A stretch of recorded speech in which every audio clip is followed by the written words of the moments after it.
Sometimes we have to ask ourselves, what's using my life? Heard a guy give a lecture one time that says, we are today what we were when. And he was talking about the fact that we, to a great extent, behave, think, react because of some previous experience that we've had. One of the things that we know about life is that it is always changing. Sometimes you're up, sometimes you're down. Sometimes things go real well, and sometimes they don't. Sometimes you're happy, and sometimes you're sad. Now that's that thing called life.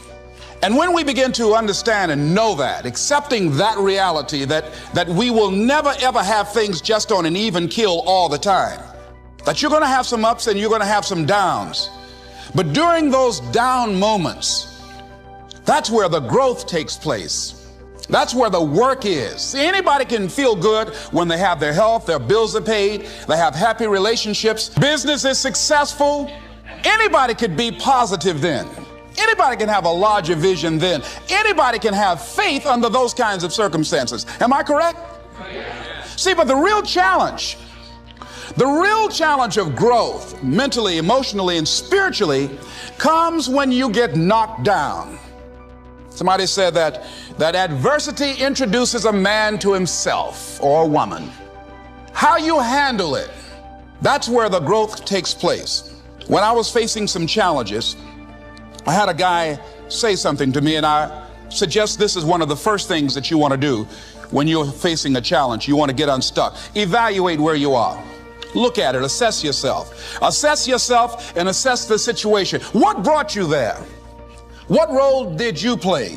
Earl Nightingale had a saying I like. He said, all of us are self-made, but only the successful will admit it. What has brought you to this point? What did you learn from it? Are you learning anything, or are you doing it over and over and over again? Somebody said that insanity is doing the same thing in the same way, expecting a different outcome. Are you going through it, or are you growing through it? Are you bigger and better because of it? Because it's not going to leave you until you grow through it. I was going through a major challenge in my life that was wearing me out, that was using me. Well, you see, your mind is, when you go into a service station to get gas, you don't go in there and just start pumping. When you push the lever up, it clears the previous bill. By the same token, if you want to begin to move, you've got to clear your mind of all the unnecessary luggage and baggage that's weighing us down. I couldn't move. I couldn't think about what am I going to do to get out of this situation, because I was so concerned about what happened and what he did to me and how bad it was. I was so stuck in that I couldn't even focus on what I should have done. Feeling sorry for myself and angry, and none of that was taking me anywhere. So pretty soon I learned through effort, made a conscious, deliberate, determined effort. I had to let it go. I had to forgive it. Let it go and begin to focus on developing myself. And I say to you, you're going to have people to do things to you. Things are going to happen to you. And the most important thing to do is to harness your will and let it go and move so you can grow, so you can get on with your life. It doesn't matter about what happens to you. What matters is, what are you going to do about it? All of us have experienced some tragedy, and if we haven't, we will. And you can either let it destroy your life, or you can build upon it. You can permit it to let it hold you down, or you can decide, I'm not going to let that happen to me. I'm bigger than this. Make a declaration to yourself. Declare all out war that you're going to get out of this rut. I don't care how good you are. I don't care how talented you are. I don't care how much you work on yourself. There are some times when things aren't going to go right.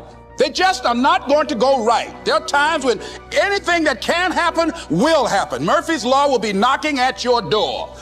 Why? I don't know why. That's called life. And you have to deal with it. Sometimes your life will be in a slump, just like sports. Some of the best shooters can't hit baskets different times in games. They get in a slump. Do they sit on the sideline and say, I just didn't hit a basket today?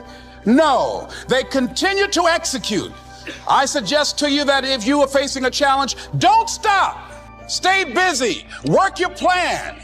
Continue to do those things that you know that work for you after you have evaluated yourself in the situation. Continue to move. Stay busy, stay busy, stay busy. Find somebody that you can help so you can forget about you for a moment. See, sometimes the best thing to do is to be. Sometimes you have to just back up and go within yourself. A bow and arrow, you can't take a bow and just push it out an arrow. You just can't push the arrow out. You have to pull it back and then release it. Sometimes you have to back up and go within and pray and meditate and recharge your batteries. Go away, clear your head, and then come back and look at it from a different vantage point. Don't operate while you're under the spell or the effect of what's going on. Next thing is that you've got to activate the thinker in you. Don't allow your emotions to control you. We are emotional, but you want to begin to discipline your emotion. If you don't discipline and contain your emotions, they will use you. Your mind goes on automatic, just like a garden. You know, I loved reading the book called As a Man Thinketh by James Allen. He uses the analogy of the mind being like a garden. You know, weeds don't have to have any encouragement to grow. You don't have to water them. They don't have to get sunshine. They don't have to have fertile ground. They will grow through the cracks of a sidewalk. Am I right? But if you want to grow orchids or roses or any kind of exotic flowers, there are special processes and procedures you must go through. Well, by the same token, you don't have to force yourself or motivate yourself to think negatively, to be depressed, to hate somebody, to want revenge, to want to get back at somebody, to beat yourself up over the head, to feel loaded with guilt. You don't have to make any effort to do that. Your mind is on automatic. It will do that by itself. But if you want to begin to move into your own personal greatness, if you want to begin to really enjoy a happy, successful, healthy life, you've got to be willing to go against the tide. You've got to be willing to harness your will and say, in spite of this, I'm in control here. I'm not going to let this get me down. I'm not going to let this destroy me. I'm coming back, and I'll be stronger and better because of it. You have got to make a declaration that this is what you stand for. You're standing up for your dreams. You're standing up for peace of mind. You're standing up for health. You want it, and you're going to go all out to have it. It's not going to be easy. When you want to change, it's not easy. If it were in fact easy, everybody would do it. But if you're serious, you'll go all out. So yes, I'm going to turn this situation around. I'm not going to sit back and moan and cry over what happened and what went wrong and who did what. I'm going to do something about this situation. The next thing that is important is that expect things to get better for you, because they are. See, life is cyclic. You're not, whatever experience you're having right now, it has not come to stay. It has come to pass. Not to stay, just to pass. It's just going through. The biggest challenge is to know what's happening. This is a part of this thing we call life. This too shall pass. And maintaining perspective, putting it in perspective. The other thing is take full responsibility for your life. Accept where you are and the responsibility that you're going to take yourself where you want to go. Someone said we have two primary choices in life. We can either accept conditions as they exist, or we can take the responsibility to change them. See, a lot of people want to exempt themselves from taking responsibility. All they want to do is talk about the problem. Every time you see them, they'll tell you their story over and over and over and over again. No. You want to take responsibility for your life. I got me here, I can get me out of this. And I'm getting out. I'm not going to be a volunteer victim. George Bernard Shaw said there are two kinds of people in life. You know, he said those that make things happen, those that watch things happen, and those that don't know what happened. And he said the people that get along in this life look around for the circumstances that they want, and if they can't find them, they make them. They create them. So part of beginning to get unstuck, you've got to decide that the behavior pattern that you have adopted doesn't work for you.